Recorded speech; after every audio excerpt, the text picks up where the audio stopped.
My name is Justin, and I am a son of God and an addict, and the host of the RECO12 speaker meeting.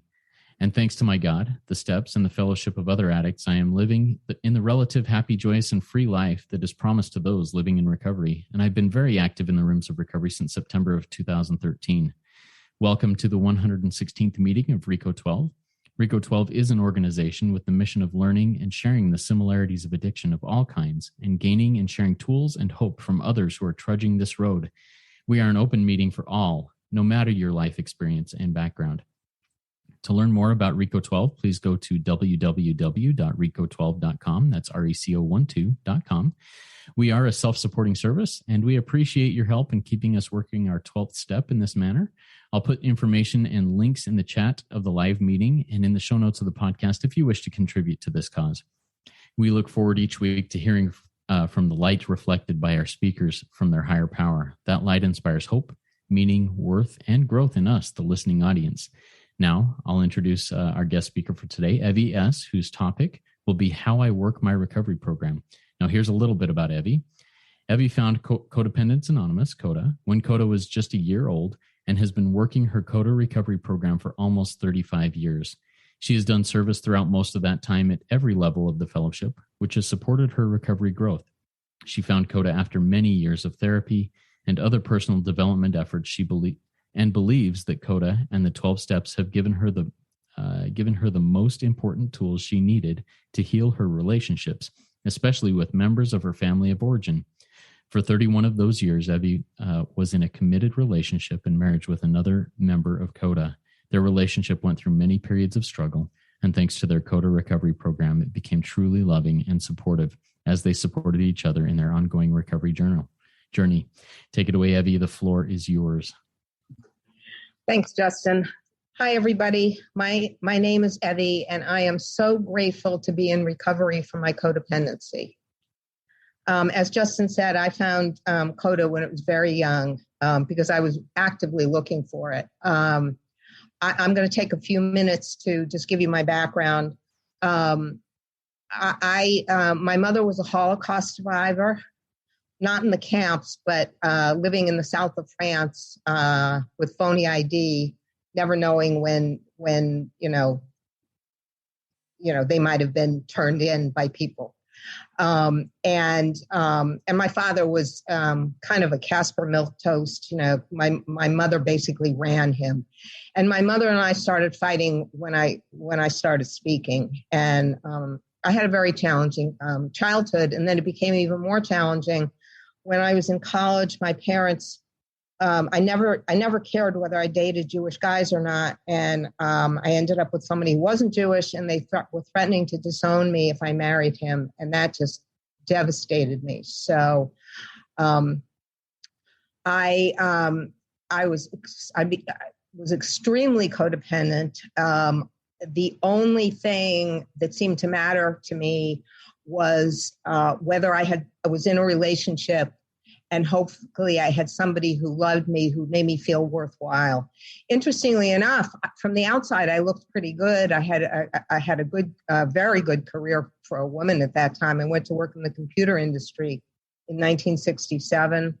But I managed to be married and divorced twice by the time I was 28 and had a 2.5-year-old son. And that's when I started my therapy. I did other things to try to, I was looking for myself. And thanks to my CoDA recovery program and the life I spent with my husband, Leo, I ended up with a wonderful life. I became the person I was meant to be. I was able to heal my relationships with all my family members, especially with my mother. Before, I had quite a few years, almost 20 years of good relationship with both of my parents, especially my mother, before I lost them both. And my life became what it was meant to be. And for that I am so grateful. one of the very important things that I found through my CoDA recovery is my spiritual life. Because of the issues that I had with my parents and religion, the whole idea of God was really hard for me. And I was very anti-religion. I'm still not I'm not part of any organized religion. The closest I come to having anything like a religion is my recovery program. And it took me a long time to evolve what my higher power is for me. And I love that in 12-step, we get to define our own higher power. I started out with Yoda because I couldn't come up with it. I didn't know what else. And I thought Yoda was just such an incredible being that, so that worked for a while. Where I got to is that my higher power is my true self connected to the rest of the universe. And that really works for me. When I can connect to my true self that is also connected to the rest of the universe, so I'm not being, exclusively focused on myself, my life really works. So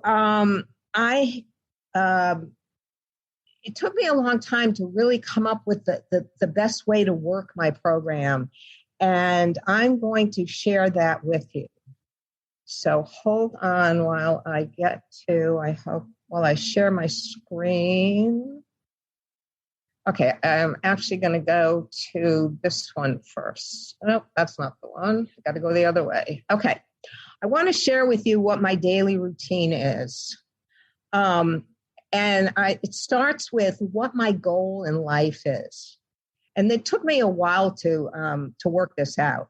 My goal in life is to live an emotionally and spiritually happy, healthy, and peaceful life of ease, filled with love, kindness, courage, compassion, safety, and the belief that I am enough, I am lovable, and I am loved. And that's my only goal in life.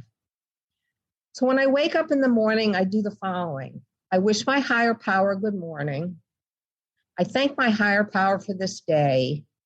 I thank my higher power for my life.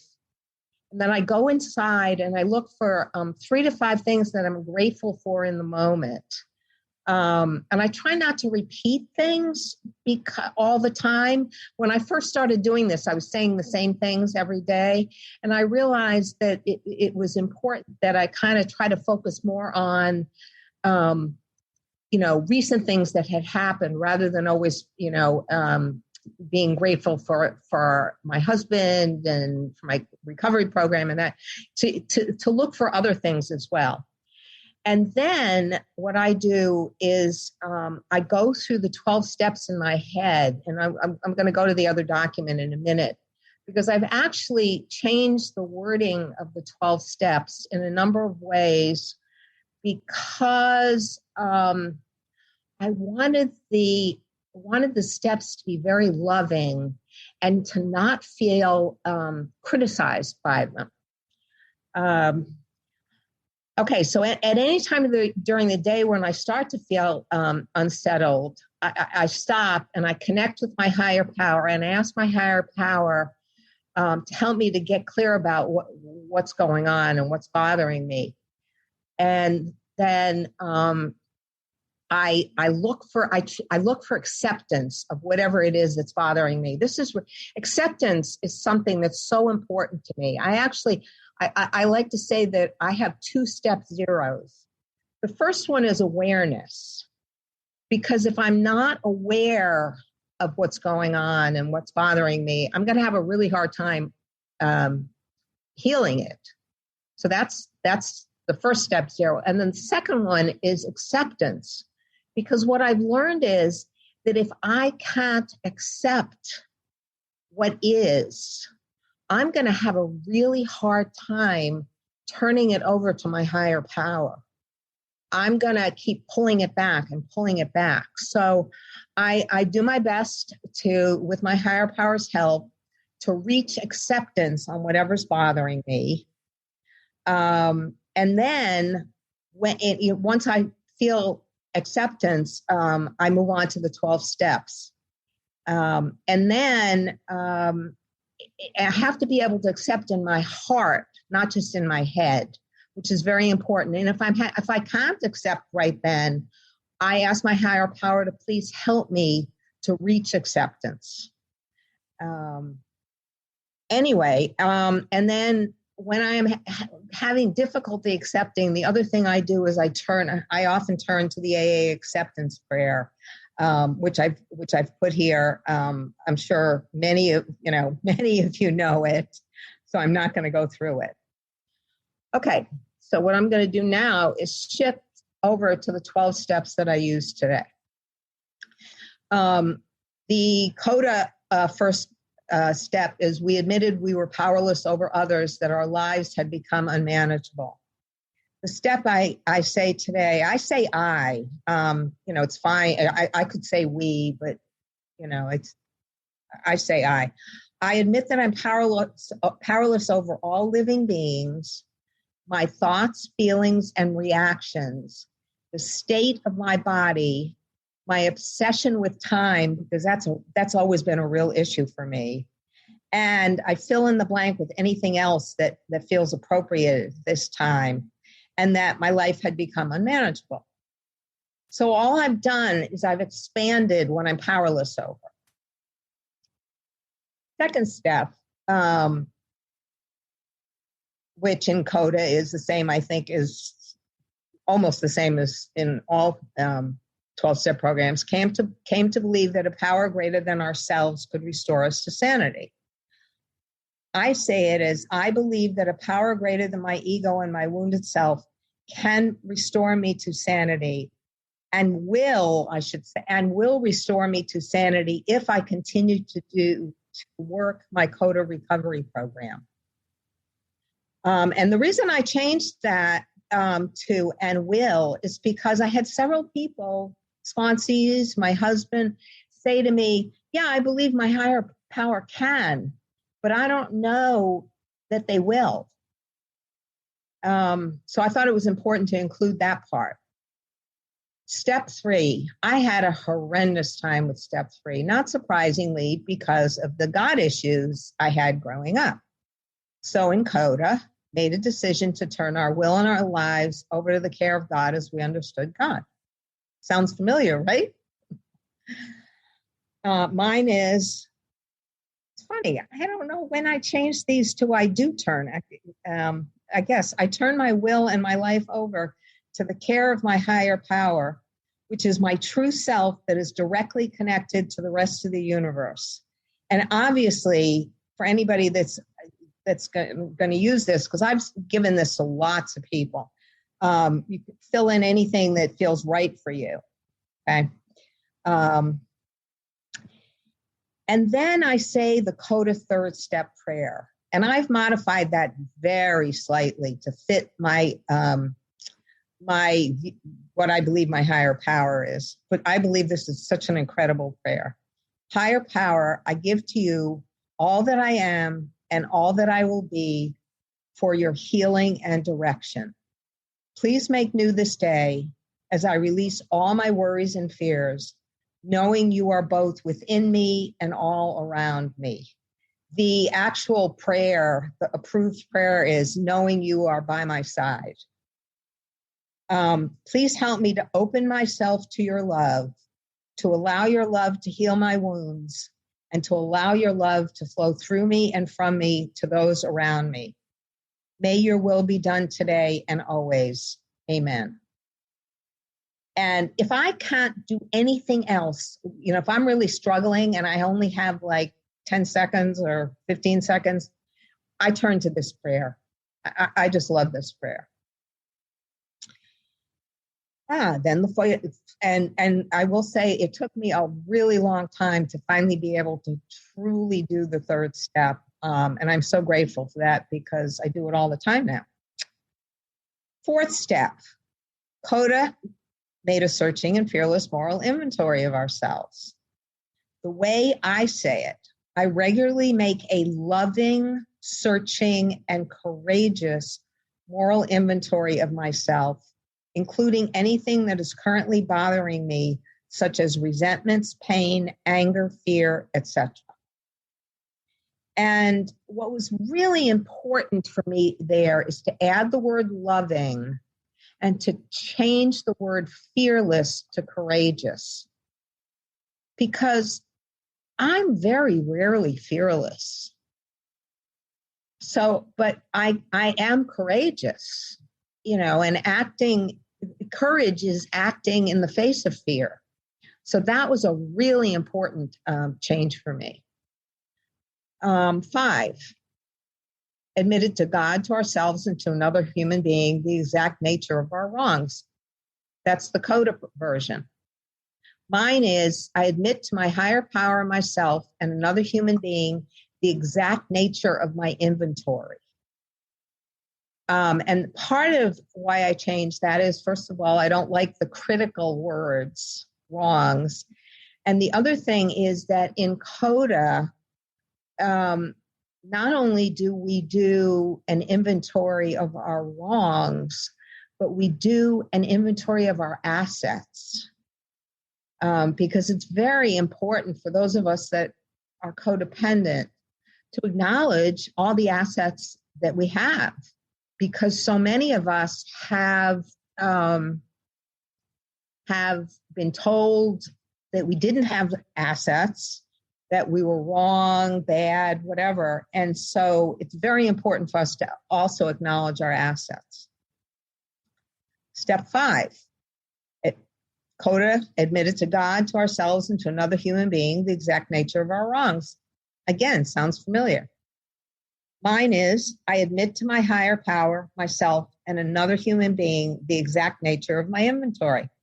So the same change that I made in somewhere. Anyway, I'm losing my place here. So, okay, step 6. And I want to say something about step 6 and 7 before I move on to talking about them. The first time I worked through my steps, I just about skipped over steps 6 and 7 because I looked at them and I said, of course, I'm entirely ready to have God remove all my defects of character. And of course, I'm humbly asking God to remove them. And I just assumed, that was it. What I have learned is, boy, was I not ready. And even though I might have humbly asked my higher power to remove them, I immediately then pulled them back. So what I've learned is that steps 6 and 7 are very, very important steps, because it's when we truly ask our higher power to help us to become better people. So my versions of step 6, I am entirely ready to have my higher power remove from me all the things, and this is going to relate to my goal, that prevent me from being able to lead an emotionally and spiritually happy, healthy, and peaceful life of ease, filled with love, kindness, courage, compassion, and the belief that I am enough, I am lovable, and I am loved. And that says it for me. Okay, step 7, humbly ask God to remove our shortcomings. And the way I say it is, I humbly ask my higher power to remove all the things that prevent me from being able to live my life the way I want to live it. The same wording, my goal, the way I want to live my life to be. And then I say the 7th step prayer, another prayer that I really love. And these prayers are CoDA prayers, if I didn't mention that, but I've modified them slightly. Higher power, please remove from me all the things that prevent me from being able to lead an emotionally and spiritually happy, healthy, etc., etc., etc., etc., etc. The belief that I am enough, I am lovable, and I am loved, thus relieving me of the burden of my past. I put my hand in yours, trusting that the void that has been created will be filled with your unconditional love for me and for those in my life. And I want to say that the last sentence in that prayer, I consider it so important.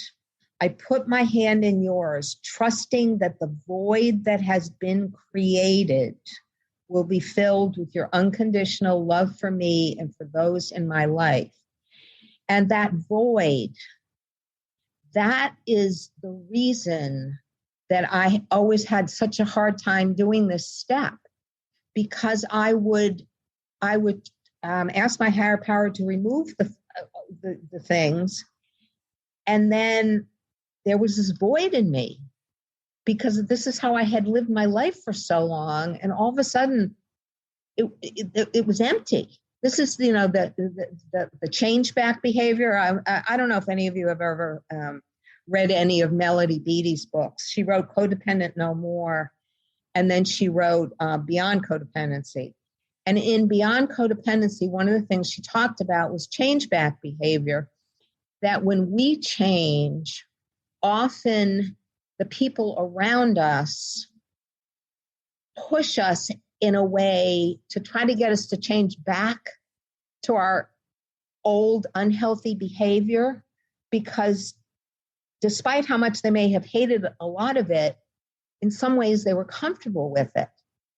Well, this was also true for me, even though all of the things that I want my higher power to remove were hurting me. They were familiar. And when they started to not be there, I didn't know what to do. I was lost. So, that's why I consider that sentence to be so important. And what I've learned is that it's important for me to sit with the void, and let new things come in. And that's when the miracles happen. Okay, let me keep going.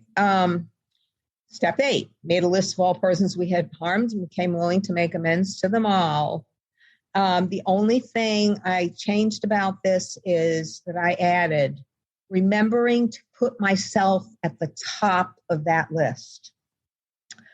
For codependence, that's really important, because we have tended to harm ourselves as much as, and sometimes a lot more than, others. So it's really important. Step 9, made direct amends to such people wherever possible, except when to do so would injure them or others. And the only thing I've added is remembering that I am one of those others. So I have to make sure when I'm making amends that I'm not going to put myself in a situation that might seriously harm me. Now I have to be careful about that, because I could easily convince myself that I should avoid some amends that I really need to make,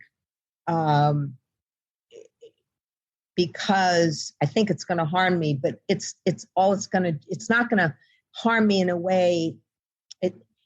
Even though it may feel like it's hurting me, it's really going to help me in the long run. So I have to be careful about that one.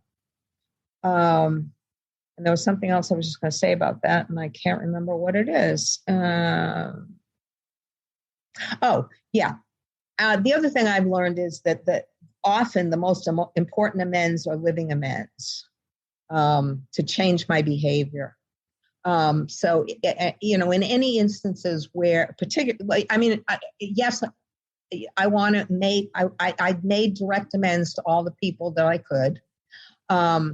And it is really important, I believe, that I always do my best to change my behavior, because saying I'm sorry and then turning around and doing the same thing to someone else just doesn't work. That's not an amends. Okay, step 10, continue to take personal inventory, and when we were wrong, promptly admitted it. I changed the wording on this. I continue to take personal inventory, and when I discover I have acted in a way I regret, I promptly admit it and make appropriate amends. And again, I'm not changing. I have not changed the intent of any of these. I've just changed the wording to make them work better for me. And I've had a lot of people tell me that that's really helped them. So, step 11, sought through prayer and meditation to improve our conscious contact with God as we understand God, praying only for God's will for us, knowledge of God's will for us, and the power to carry that out. The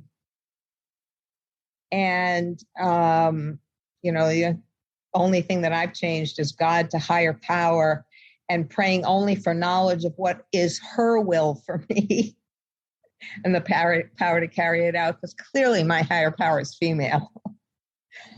And then I do a very short 11-step prayer. Higher power, please grant me knowledge of what your will is for me and grant me the power to carry it out. And then the 12th step, having had a spiritual awakening as the result of these steps, I do my best to carry this message. I don't like the word try. That's one of the things I learned from Yoda. There is no try. There is only do or not do. So I do my best to carry this message to others who suffer and to practice these principles in all my affairs. And that's how I work my program.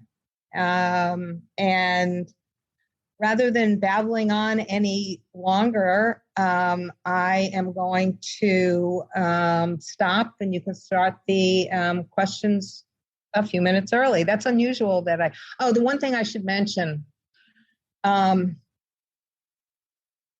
So my husband and I, we met online. We both worked for the same computer company. We met online on a 12-step notes file. When I had, we met in, I'm trying to think, when did we meet online? 1989. And we became good friends. We didn't work in the same facility, but because of this notes file, we got to know each other, and then groups of us would get together, and we became good friends. And after about a year or so, we realized we were in love. And 2 years later, we got married. We worked our recovery together a lot of the time. Now, when we had problems with each other, it's a third marriage for both of us. So needless to say, we brought a lot of crap into the marriage. And so we had some tough times, but we worked it, and we made a commitment to each other that we would not abandon each other, because we both had huge abandonment issues. We would not abandon each other ever without doing our best to solve whatever problems we had. And the only conditions that we would ever leave the marriage is if staying in it was really harming one or the other of us. And we kept that commitment for 31 years of being together as a couple and 29 years of marriage. And he passed away June 6th of this year. And I have such a hole in my heart, and I miss him so much. And I just want to say that as difficult as this time is for me, I can't imagine what it would be like without my CoDA recovery and all the support that I have from all my CoDA and other 12-step recovery friends. And I'm so grateful for that. So hopefully I haven't dragged us down with that. So I will now stop. Oh, Evie, thank you so much for sharing that. And our hearts go out to you. Thank you. Thank you for sharing vulnerably and also this information. If you want to stop sharing your screen, yeah, perfect. I was just going for it. Excellent. Thank you so much. This has been really good, and I really appreciate your insights there. And I've got questions that have come in from our live audience. I've written down some questions. A reminder to our live audience, if you have a question for Evie, please type it in the Q&A link at the bottom of your Zoom window. We'll get to those as we come into that. The first question I want to ask comes from your personal goal, your personal mission there. It seems very crafted, kind of boiled down. How did you go about creating that goal, and what was the process of doing that? Great question. Thank you. It just sort of evolved. We lived in Southern California for 19 years, and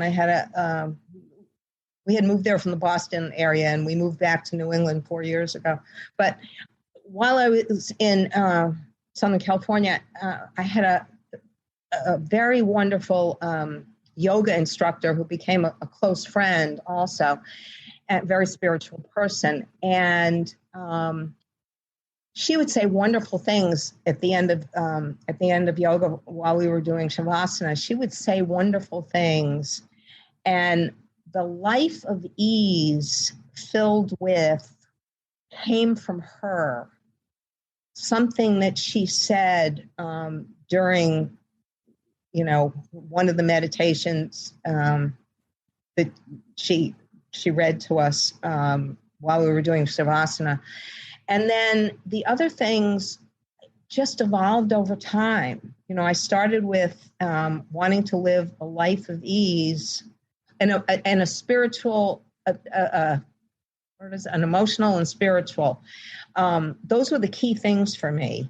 And so I started with, I wanted to live in an emotional and spiritual life of ease. And then I just looked at the things that weren't working and looked at what the flip of that would be in a not too general way, but a relatively general way. And I just kept adding things and taking things out, changing the wording.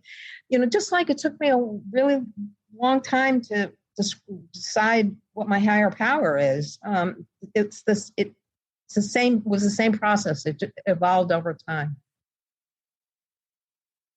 Thank you for sharing that. I appreciate you walking us through that process. Yeah, I've also tried to boil down a few things into a goal of sorts. My why. Why do I do these things? And it's an evolving process. Thank you for sharing yours. All right, we have a few questions that have come in, and a couple of them are very similar. They're asking how they can get these steps and these how you work your recovery. Now, and I'll share this audibly so everybody gets this. I have the links to those. I will download those. You can email me at RECO12pod@gmail.com, RECOPOD, RECO12pod@gmail.com, and I can get those to you. All of this will also be in the show notes of the podcast. You'll be able to link to those documents in the podcast show notes, and we'll get those out to you. But thank you for those questions. The next question comes from an anonymous attendee, and this person asks or says, "Thank you for your share. I wonder how you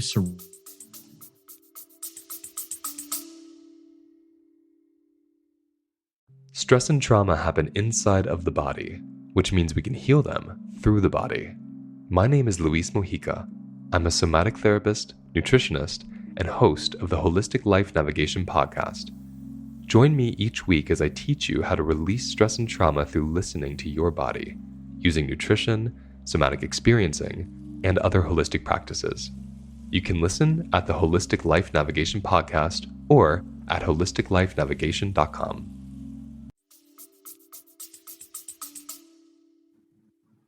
Whoops. I just lost your audio. I don't hear you. Can you hear me now? Yes. Okay. Very good. Sorry about that. Okay. So the question is, how do you surrender and let go when something's eating at you? What does that process look like? I mean, I know you walked us through the steps there, but tell us a little bit more about that. Well, the first thing I do is I stop. Close my eyes, breathe. Breathing's very important, I slow my breathing down because often if something's bothering me, my breathing has speeded up. And I connect with my higher power. And then I just, kind of ask myself, all right, what's going on here? What is it that's bothering me? And that's the awareness part. And then I start to go through the process. And I don't necessarily do the whole, it depends on how much time I have. If I'm in a meeting somewhere, I don't mean a 12-step meeting, although it could happen in a 12-step meeting and I get triggered. That's been known to happen more often than I like. What I might do is I might just stop, close my eyes, turn to my higher power and say, help. Now that works. I find that the most important thing is that very first step, not the first step, but stopping, not letting myself react out of the level of trigger I'm feeling. So hopefully that answers the question. Yeah, thank you so much. And that's something I need to remember very, very often in my life. Sometimes when something happens, I immediately react rather than take a breath and stop and ask myself a few questions and turn that over to my higher power rather than saying, oh, I need to react right now and take this over myself when often that causes more trouble than good. I want to say something more because you just reminded me of something. One of the other things that my husband and I learned was that if we were really triggered, that the best thing to do was to take a time out. But not just run out of the room, but to say, I think I really need to go be by myself for a little while. I'm not abandoning you. Why don't we go to separate places? And when we're feeling better, we can talk about this, So that's just an example. I mean, it can happen in other people and other situations.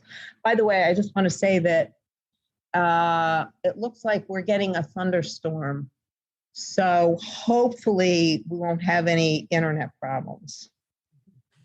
All right. Well, if we do, hopefully it won't cause any big issues, but hopefully everything's safe and good. I love watching thunderstorms roll in, but yes, I understand the problems they can bring with them. All right. Thank you. Thank you for going through that. I really appreciate that. Another question that I wrote down here, you talked about there being a God issue and God and religion being a real struggle for you to get into your third step and be able to do that. What was the thing that kind of split the two, religion and God, for you and allowed you to say, you know what, I can be good with the God of my understanding, my higher power of my understanding, without convoluting it with religion? That's an interesting question. Well, I had already turned my back on religion. So it just, as I worked the steps over time, in the earlier days, let me backtrack for a second. I'm going to use a very specific example. I don't know if this is going to answer your question exactly, but so my son was the easiest kid in the world to raise, for which I was so grateful because I was a single parent from the time he was 2.5 on.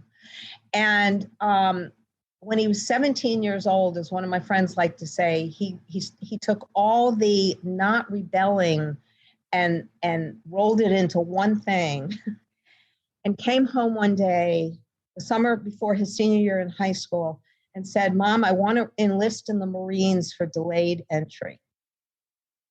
Now, I was a peace marcher during the Vietnam War. And the thought of him going into the military, and of course, he was the only thing I'd had for a lot of years, because none of my relationships were working. I went into a complete and total panic. And I didn't know what to do. And I had raised him to make his own decisions, so I knew I had to say yes. So I said yes. By the way, this is while the first Iraq war was starting. I mean, talk about my higher power setting up the perfect situation. And I said yes. He started doing the training. The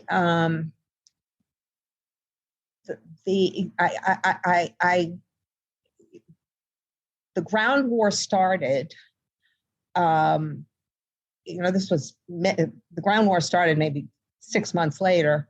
I was in terror. I was in absolute terror. I was convinced he was going to get drafted, go in and get killed.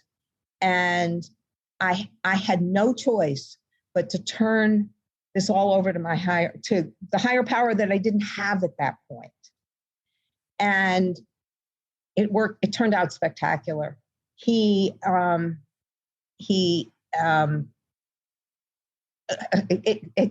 got really, really good. The ground war was over in 4 days. His asthma started to act up while he was in infantry training, because of course, not only did he want to go in, but he wanted to go into the infantry. And he ended up getting a medical discharge, and therefore could never be, if there ever was another draft, could never be touched or anything, called back or whatever. And I had my first spiritual awakening. And that's when I started to be able to separate a true higher power having nothing to do with religion. And it just built on that.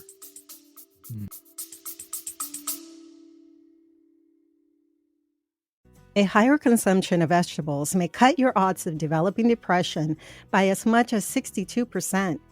An American Cancer Society study found that women who sit for more than 6 hours a day have a 40% higher death rate.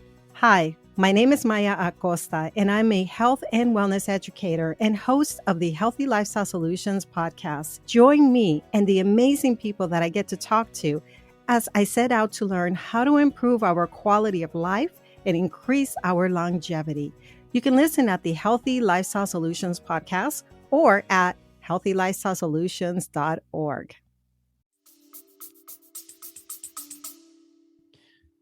I really appreciate that example. I mean, I can imagine the fear, the resentment, all of those things that are going in there, and then the relief and the ability to say, okay, I'm grateful this higher power that I really didn't have or believe in has stepped in and helped me out the way that I need that higher power to do that. Thank you for sharing that.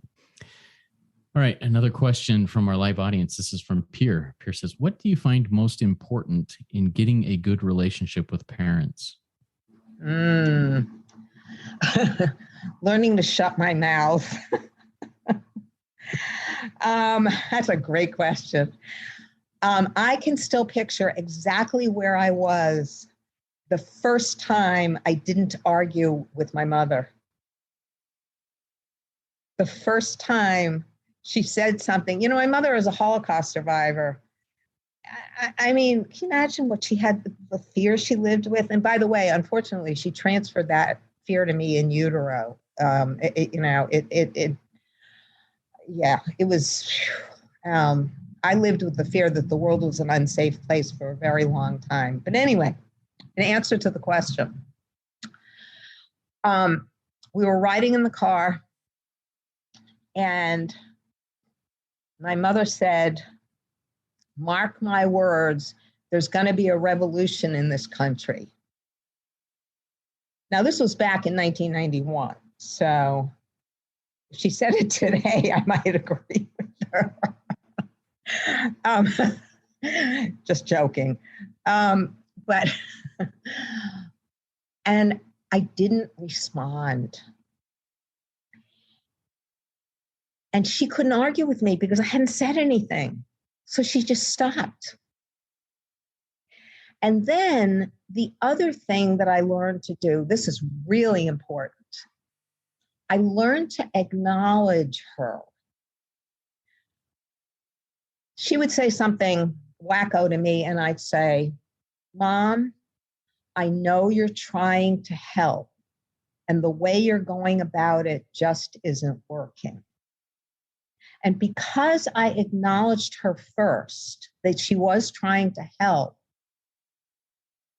she was able to hear me say, and the way you're going about it just isn't working, without thinking I was criticizing her. She was able to hear me. That made such a difference.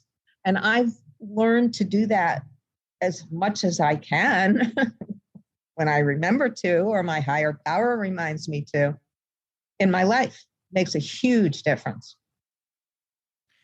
I wrote that phrase down for my own use and to remind myself of when I'm trying to help and it's just not working. I know you're trying to help, but the way you're going about it just is not working. Very powerful. Thank you for sharing. Yeah, I don't know where I heard that or where I got it from. Higher power, I got it from, but yeah, that has helped me immensely. Awesome. I love how within your goal and within the definition and the prayers of your higher power, you go back to this concept of becoming the person you were meant to be. Who is that person? How does one eventually come upon the person they are meant to be? Because, man, I sure sit often and go, who am I supposed to be? What am I supposed to do? What am I meant to be? How did you come to that conclusion? It just evolved over time. Basically, it was by healing the traumas. It's interesting. I'm part of a small group that meets. We started out doing a step study using Russell Brand's program. I don't know if you guys are familiar with it. Are you fucked? Do you want to be unfucked? The steps 1 and 2. Anyway, and then we moved over to reading this book called Complex PTSD, Post-Traumatic Stress Disorder. And we were reading the part today about healing our childhood traumas. And that was read the question to me again, because I just lost track of exactly where I was going with this. Yeah, the question was, how do you find out who you're who I truly am? The person you're supposed to be. Yep. Yeah. And it was so important to heal the traumas, because all the traumas had caused me to bury parts of me that are really important. And so I wasn't, I wasn't the person that I was meant to be. All the relationships that I got into with men, I always found emotionally unavailable men, which is crazy. I mean, you would think I would be looking for emotionally available men, but I always found emotionally unavailable men because I was so terrified of intimacy. So right there, I had to heal that. I had to get to a point where I was not, I could be afraid, but I was courageous enough to be vulnerable. So that's just one example.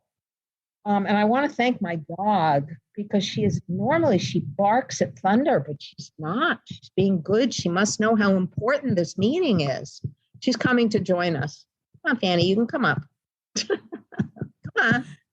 Love it. Anyway, I hope I answered the question. Oh, thank you for sharing that. Yes, I appreciate that, because it is something that's important for me to eventually get to. Sometimes, all the time, I'm very impatient for, hey, higher power, strike me with this knowledge right now, so that I'm good to go from here. And it's always a learning process, and that's a good thing. Oh, yes. Impatience was definitely one of my challenges. Right. So Evie, you have been actively working your program for almost 35 years. How do you keep it so it's not stale? How do you keep it fresh? Sponsees, big part of that. I learn as much from my sponsees as they learn from me. And almost invariably, they become friends, which is, I love it. I love it. New people at meetings, that's how I keep it fresh. New problems, just because I've been working the program for almost 35 years doesn't mean that I don't still face challenges. I mean, look at this challenge that I'm facing, having lost my husband, my best friend, my closest fellow traveler in recovery. Can you hear the thunder? Yeah. So, yeah. I'm not getting the chat, and I just saw one, because I don't have time to read the chat because I'm answering. I got to say that I am right now overloaded with people who are contacting me. Somebody just put in, how can I reach you? As much as I'd like to help more people, I just can't. I can't anymore right now. And it's so, as a true codependent, it's really hard for me to say that. But one of the most important things I've learned is how to set boundaries. I was always one of these people that gave myself away too much. I'm also a recovering workaholic. Yeah. I'm also a recovering workaholic, and I would give myself away constantly. So I'm sorry, but I just can't give out my contact information right now. So Evie, I honor that so greatly. And and on top of that, I am so grateful that you are willing to give away just an hour of your time here to talk to us and share your experience, strength, and hope here. But we have learned a ton here. Is there anything else, any other words of wisdom that you have for us before we start closing this out? I just want to say to people, anybody that's relatively new in any sort of program or who is thinking you don't need your program anymore, I truly believe that our 12-step recovery is, Annie, all right. She doesn't like thunder. So the fact that she didn't start barking earlier and that she's only been just growling a little bit is wonderful. Anyway, this recovery is not easy. It's really hard. It's really challenging. And it is so worth it. So I want to just encourage everybody, please don't give up. Please don't. And you might want to consider if you are in AA or any of the programs that use the AA Big Book. When I found CoDA, we didn't have any literature, or we had 3-step pamphlets. So I learned my program from AA and things like that. The Joe and Charlie AA Big Book workshops. Oh my God, I just adore them. The book itself, I've actually attended a number of CoDA meetings that use the AA Big Book. And all we did was we changed the word drinking to thinking and alcoholism to codependency because, the disease of the body is the alcoholism. The disease of the mind.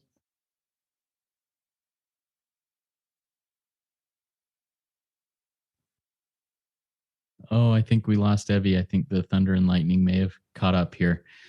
But Evie, if you come back in or if you can hear this, I love what you're sharing there about the Big Book and the disease of the mind. It's all there. Okay. Can you hear me? Can you hear me? I hear you now. Yep. Okay. You're back. What I was saying, find a CoDA meeting, find an ACA meeting. I just got is unstable. Can you still hear me? Okay. Yes. ACA expanded to include adult children of dysfunctional families. I'm so grateful for that. Or just use your AA program, although some meetings don't encourage that, or NA program, or whatever, But I truly believe that codependency is the root cause of all of our other addictions. Those are things that we use to try to deal with our codependency. So, love it. And I also use the big book in all of my programs that I'm in. I find just changing the word from drinking to whatever it may be, from alcohol to whatever it may be, it works universally. And that's one of the reasons I love doing this podcast, finding the similarities of addiction and the similarities of the solution to recovery. And thank you for being a part of that. Oh, you're very welcome. This has been wonderful. I'll tell you, every time I do one of these, it helps me. And right now it's helping me so much because I feel connected to all of you. And that's what I need right now. That's what I need. So thank you for asking me. You are very welcome. And thank you so much. That was a great RECO12 weekly speaker meeting for all addicts and those wanting to learn more about addiction and recovery therefrom. Please consider joining our private Facebook group. The link is in the show notes and in the chat of this meeting. And participate in our community, asking questions and answering others' questions that may come up. If you've not yet rated and reviewed the podcast in Apple Podcasts, please go do so now. It is a great way to help us work our 12th step in sharing this message with others. I invite the audience to come back next week when we will be hearing from Rachel W., whose topic will be Recovery Prayers Coming True. Rachel has a ton of experience, strength, and hope in Al-Anon and in SLAA and is very excited to speak with us. I look forward to it. Now let's launch off into the rest of our day with the slightly modified version of the CoDA third step prayer that Evie will say for us. Have at it, Evie. Okay. Do you want me to put it back up or just say it? You can just say it, and if you would like, yeah. Higher power, I give to you all that I am. Wait a minute, am I saying the right thing? No, I'm not. Hold on, I'm going to put it up because my brain is the storm is just... Understood completely. Yes. Making me a little crazy here. And I have to go walk her. Where am I? Nope, next one. Okay.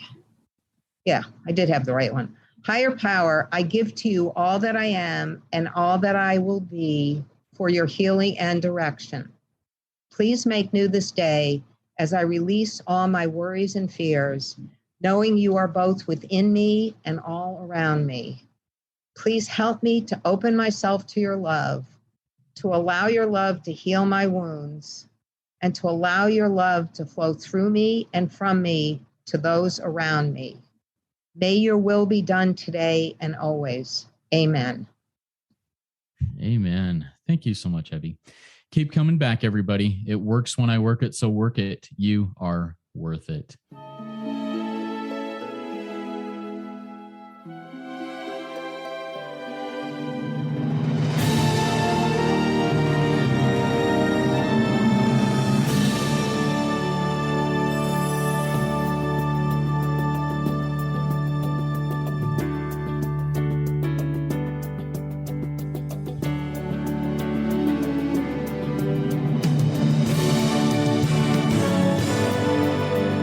Standing still a moment, carving out this time, reflecting on the landscape of this life of mine. Peaks too high to conquer, streams too wide to cross, troughs too deep to walk through without incurring loss. Yet here I am, still standing tall, despite the rough terrain. One like me survived the storms and walked through wind and rain. Still standing, I will fight the good fight, still searching for glimmers of light, feet still on the ground. I can still be found, standing still.